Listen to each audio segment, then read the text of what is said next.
Recently I went up into the mountains to go backpacking with my boys and some other friends, and when you go backpacking like that, one of the best things about it, there's two things I think that are just standouts for me. Three things: is being with my kids and friends. It's the campfire. There's nothing quite like just being around the fire. But then the third thing is it's the stars.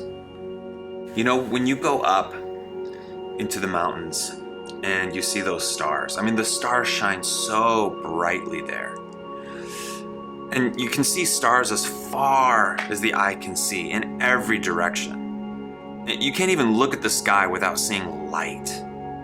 And this is how we bring Jesus to the world, essentially. We often think it's the organized, scheduled ministry of the church that brings the message to the world.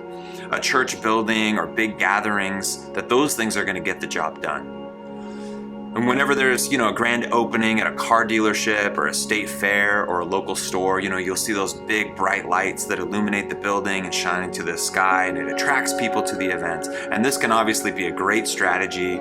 People walking by will be intrigued by the bright lights, the loud music, the gathering of the crowds, and they'll discover what's happening.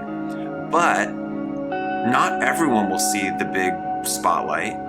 Maybe they don't live within eyesight, or maybe their schedule doesn't allow them to go, or maybe they've had a bad experience in the past and they want to stay away.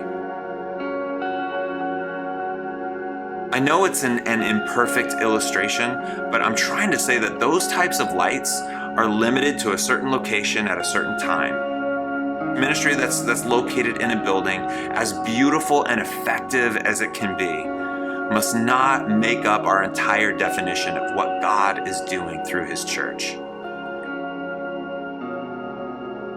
One big spotlight won't be as effective as a million points of light.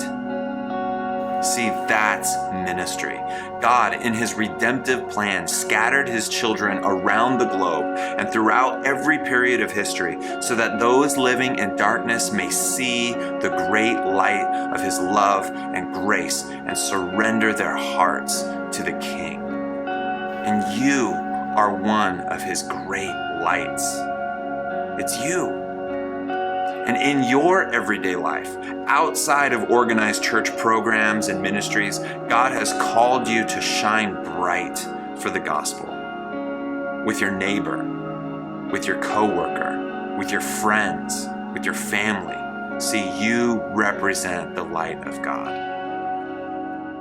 So let us shine like stars, because Jesus is the light of the world.